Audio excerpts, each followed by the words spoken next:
திமுக குடியையும் கெடுக்கும், குடும்பத்தையும் கெடுக்கும்னு இப்பயாவது நம்ம புரிஞ்சுக்கிறோம். அண்ணன் வேல்முருகன் அவர்களை பசுமை தாயகத்தினுடைய தலைவி திருமதி சௌமியா அன்புமணி ராமதாஸ் அவர்களுக்கு எதிராக நிக்கணும்னு நிர்பந்தம் பண்ணி இருக்குது திமுக தலைவர். ஏன் திமுக தலைவர் மு.க.ஸ்டாலின் அவர்களுக்கும் அவருடைய புள்ள உதயநிதி ஸ்டாலின் அவர்களுக்கும் தெம்பு இல்லையா? தில் இருந்தா, திராணி இருந்தா, தெம்பு இருந்தா, துணிச்சல் இருந்தா வந்து நில்லுங்களே, வந்து நில்லுங்களே, எதிர்த்து நில்லுங்களே. காலம் கடந்துடலையே, இன்னுமே வேட்புமனு தாக்கல் செய்யலாமே. அதை விட்டுட்டு வேல்முருகன் அவர்கள் அங்க நிப்பாட்டுவதனும் அப்படின்னு நீங்கள் திட்டமிடுவதற்கான காரணம் என்ன? பல கோடிகளை கொட்டி அரைச்சி கோடாளிகளை தூண்டி விட்டு பாட்டாளி குடும்பத்தை பிரிக்கலான்னு செய்தி திட்டம் போட்டீங்க. அது எடுபடல. இப்போ அடுத்த எல்லைக்கு தாண்டி இருக்கிறீங்க. ஒரு காலமும் அது எடுபடாது. நான் எம்எல்ஏவாக இருக்கிற பண்ருட்டி தொகுதியை குறித்து அவங்க வாயை திறக்கல, அல்லது என் சொந்த தொகுதியான நெய்வேலி தொகுதியை குறித்து வாயை திறக்கல. சௌமியா அன்புமணி எங்கு போட்டியிடுகிறதோ அங்கு அவரை எதிர்த்து வேல்முருகன் போட்டியிட வேண்டும் என்று சொன்னார்கள். சொன்னது ஒரு மூத்த அமைச்சர். ஒரே குடும்பத்தில் அண்ணனும் தம்பியுமாக இருந்த அந்த கட்சியில அந்த கட்சிக்காரர்களுக்கு எனக்கும் சண்டைய மூட்டி விடுற வேலையை ஒரு சிலர்கள் முயற்சித்தார்கள். அண்ணன் வேல்முருகன் அவர்கள் மீது நமக்கு பல விமர்சனங்கள் உண்டு, எதிர்கருத்துக்கள் உண்டு. நாமளே பல இடங்கள்ல விமர்சனம் பண்ணியிருக்கிறோம். ஆனால் எந்த இடத்திலும் அண்ணன் என்கின்ற சொல் தவறியது கிடையாது. ஏனால் இன்னமும் அவரை எங்களில் குடும்பத்தில் ஒருவராகத்தான் நினைக்கிறோம். நாங்க அடிச்சுப்போம், சண்டை போட்டுப்போம், கருத்து முரண்களை விவாதிப்போம். அவர் தவறு செய்தால் அவரை எதிர்த்தும் போராடுவோம். ஆனால் எந்த இடத்திலும் அவர் விட்டு கொடுத்ததில்லை. விட்டு குத்து கூட நடந்திருக்கத்தான். ஆனா வெட்டுனவங்களுக்கே ஒரு ஆபத்துனாலும் அவன் ஏன் கூட ஒருத்தவன், என்னல ஒருத்தவன், எங்களுக்குள்ள 1008 பிரச்சனை இருக்கும். நீ யாருடா தொட்டு பார்க்கறதுக்கு என்கின்ற துணிச்சலோடு கேள்வி எழுப்பக்கூடியவர்கள் இந்த ஜீன் ஓடிட்டு இருக்கு எல்லாருக்கும். ஆனால் வேல்முருகன் அவர்கள் துணிச்சலான ஒரு முடிவு எடுத்திருக்கிறார். நான் நெய்வேலியிலையும் பண்ருட்டிலும் நிக்கணும் வாய்ப்பு கேட்கறேன்.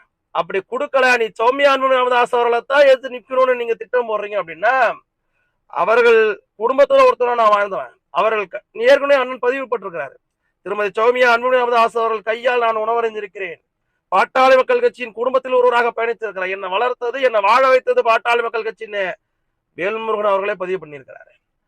அப்படியான ஒரு குழப்பத்தை ஏற்படுத்தி, எங்களுக்குள்ளார மோதலை ஏற்படுத்தி, ஒரு எதிர்ப்பை ஏற்படுத்தி, அதில் குளிர்காய திமுகவை அனுமதிக்க மாட்டோம் அண்ணன் வேல்முருகன் அவர்கள் எடுத்த முடிவு பாராட்டப்பட வேண்டிய முடிவு, துணிச்சலான முடிவு, கொண்டாடப்பட வேண்டிய முடிவு. ஆனால் இந்த திமுகவுக்கு நம்ம பாடம் புகட்டணுமா இல்லையா? அந்த பொறுப்பு நமக்கு இருக்குதா இல்லையா? அண்ணன் வேல்முருகன் அவர்கள் நெய்வேலியோ பண்ருட்டிலேயோ வென்று சட்டமன்ற உறுப்பினராக ஆகிவிடக் கூடாது என்பது திமுகவுடைய முதல் நோக்கம். சௌமியா அன்புமணி ராமதாஸ் அவர்களை எதிர்த்து திமுக வேல்முருகன் அவர்களை நிப்பாட்டணும்ன்றதுக்கான காரணம் என்ன? தமிழ்நாடு எங்கும் ஒரு பரப்புரையை ஏற்படுத்த முடியும். இந்த சமுதாயத்திற்குள்ளாரே ஒற்றுமை பிம்பத்தை திமுக ஏற்படுத்த முயற்சித்தது. இந்த சமுதாய வாக்குகள் பிளவுபட்டுடுச்சு, தமிழ் சமுதாயத்தின் குரலாக ஒழிக்கக்கூடியவர்கள் நாங்க ஒழிக்கட்டோன்ற கொக்கரிக்க துடித்த கூட்டத்திற்கு தகுந்த பாட்டத்தை புகுத்தி இருக்கிறாரு அண்ணன் வேல்முருகன் அவர்கள். நான் கேட்கிறேன், ஏன் விசிகாவை சேர்ந்தவர்கள் ஒரு 15 பேர் சட்டமன்றத்திற்கு போக கூடாதா? அதற்கான வாய்ப்பை ஏன் திமுக தரல? ஏன் வேல்முருகன் அவர்கள் சட்டமன்றத்திற்குள்ளார போக கூடாதா? ஏன் திமுக அதுக்கு பிடிக்கல? திமுகவுக்கு பிடிக்கல. திமுக இருக்கக்கூடிய வன்னிய சமுதாயத்தவன் சொல்லிட்டு இருக்கக்கூடிய அமைச்சர்கள் பாட்டாளி மக்கள் கட்சியை எதிர்த்து பேசுறதுக்காக மட்டுமே வளர்த்துக்கிட்டு இருக்கிறாங்களா உங்களை? அப்படி அந்த பதவியில நீங்க ஒட்டிக்கிட்டு தான் இருக்கணுமா? இதையெல்லாம் கேள்வி கேட்க மாட்டீங்களா? ஏன் வேல்முருகன் அவர்கள் சௌமியா அன்புமணி ராமதாஸ் அவர்களை ஏத்து நிக்கணும்? நீங்க போய் நில்லுங்க இல்லையா? கே நேரு நிப்பாட்டுங்க, பொன்முடியை போய் நிப்பாட்டுங்க, ஏவோ வேலை நிப்பாட்டுங்க.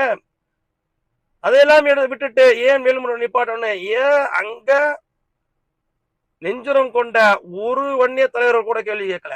அவர்களுக்கு பதவி இருந்தா போதும். திமுக அவர்களுக்கு பதவி இருந்தால் போதும். பாட்டாளி மக்கள் கட்சியை எதிர்த்து பேசி பிழைப்பு நடத்தி பதவி சுகம் கண்டால் போதும்னு நீங்க இடம் கொடுக்கறத தான் திமுகவுக்கு இவ்வளவு துணிச்சலும். நீங்க இடம் கொடுக்கறதா இவ்வளவு துணிச்சலும். திமுக என்ன நினைக்குது? பாட்டாளி மக்கள் கட்சியை எப்படியாவது அழிச்சு ஒழிச்சிடணும். என்ன காரணம்? அவர்கள் என்ன இடஒதுக்கீடு கேட்கறாங்க, சமூக நீதி பத்தி பேசுறாங்க, சாராயத்தை ஒழிக்கணும்ன்றாங்க, பெண்ணுரிமை பத்தி பேசுறாங்க. இதுக்கெல்லாம் இடம் கொடுத்துட முடியுமா திமுக? இதுக்கெல்லாம் இடம் கொடுத்துருமா திமுக? சமூக நீதி என்பது என்ன? அனைத்து சமுதாயத்திற்குமான பிரதிநிதித்துவம். அதுதான் பாட்டாளி மக்கள் கட்சி பேசு. நாங்க தமிழர் தெலுங்கர் என்பதை கூட பிரிச்சு பார்க்கல. இங்க பிரதிநிதித்துவம் இருக்கட்டும். ஆனால் வந்தவரை வாழ வைத்த தமிழ்நாடு, வந்தவரெல்லாம் வாழ விட்டுட்டு நாங்க ஓட்டாண்டியா போயிடக்கூடாதுதான் கேட்கிறோம். உங்களுடைய பிரதிநிதித்துவத்திற்கு ஏற்ற மாதிரி பிரதிநிதித்துவத்தை ஏற்படுத்தி கொடுக்கணும் என்பதுதான் பாட்டாளி மக்கள் கட்சியினுடைய குரலும் கூட. ஆனால் இங்க ஆக பெரும் சமுதாயமான வன்னிய சமுதாயமும் பட்டியல் சமுதாயமும் அதிகாரத்திற்கு வரவிடக்கூடாதுன்னு திமுக நினைக்குது. அதற்கு இடமளிக்கிறது முடியுமா? அதுக்கு இடம் கொடுத்துட முடியுமா? ஆனால் வேல்முருகன் அவருடைய தம்பிகள் இதையெல்லாம் புரிஞ்சுக்கணும். தீர்க்கமாக ஒரு முடிவெடுக்கணும். நம்முடைய பொது எதிரி திமுக. திமுகவை வீழ்த்தணும் என்கின்ற ஒரு குறிக்கோளோடு இந்த தேர்தல் களத்துல பயணிக்கணும். மீண்டும் திமுக வந்துடுச்சுன்னா இங்க சமூக நீதி என்கின்ற சொல்லே இருக்காது, அது பேச்சுக்கு இடம் இருக்காது. சாராய ஒழிப்பா, இன்னும் 2 சாராய கம்பெனியை திறப்பானுங்க. பெண்களுக்கு பாதுகாப்பா, கஞ்சா வீதிக்கு வீதியில வீட்டுக்கு வீடு கிடைக்கும்.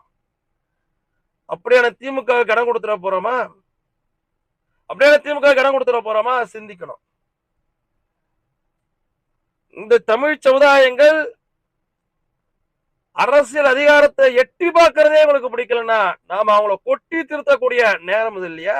இன்னும் திமுக எந்த நரித்தனத்தையும் பண்ணும். திரைமறைவுல 1008 பண்ணிருக்கும். துரைமுருகன் அவர்களை 3 மணி நேரம் காக்க வச்சு உட்கார வச்சிருந்தாலும் அவருக்கும் அது புரிய போறது இல்லை. 85 வயசானாலும் நம்மளுக்கு ஒரு பதவி இருந்தா போதும், இந்த சமுதாயம் பாழ்பட்டு போனா நமக்கு என்னன்னு அவங்க இருக்கிறாங்க. ஆனால் நமக்கு அப்படி இருக்க முடியாது. நமக்கு பொறுப்பு இருக்கு, நமக்கு கடமை இருக்கு. நம் தமிழ் சமுதாயத்தின் குரலாக ஒலிக்க வேண்டிய பெரும் கடமை நமக்கு இருக்கு. பாட்டாளி மக்கள் கட்சியின் குரலாக சௌமியா அன்புமணி ராமதாஸ் அவர்கள் சட்டமன்றத்துல சமூக நீதி காக்க, சாராயத்தை ஒழிக்க, பெண்ணுரிமையை போற்றி பாதுகாக்க, அனைவருக்கும் பாதுகாப்பை உறுதிப்படுத்த சட்டமன்றத்திற்குள்ளார சௌமியா அன்புமணி ராமதாஸ் செல்வா அவருடன் ஒட்டுமொத்த பாட்டாளியினுடைய சட்டமன்ற உறுப்பினர் 18 பேரும் செல்வார்கள். திமுக என்ன தகுடு திட்டம் போட்டாலும், எந்த நரித்தனத்தை பண்ணாலும், தமிழ் சமூகத்தின் குடும்பத்திற்குள்ளாக சண்டை சச்சரவுகளை ஏற்படுத்தி, மோதலை ஏற்படுத்தி, குளிர்காய துடிக்கக்கூடிய திமுகவுக்கு இடமளிக்காமல் அந்நியார் திருமதி சௌமியா அன்புமணி ராமதாஸ் அவருடைய குரல் சட்டமன்றத்தில் ஒலிக்க வேண்டும் என்கின்ற அண்ணன் வேல்முருகன் அவருடைய விருப்பம் இந்த நிகழ்வின் மூலமாக நமக்கு உணர்த்தது. பட்டவர்த்தனமாக ஒட்டுமொத்த துரோகிகளும் எதிரிகளும் நம் முன்னாடி அடையாளப்பட்டு போய் நிற்கிறாங்க. காலமும் களமும் நமக்கு சாதகமாக அமைஞ்சிருக்கு. இந்நேரத்திலும் நாம் நம்முடைய எதிரிகளுக்கு பாடம் புகட்டல அப்படின்னா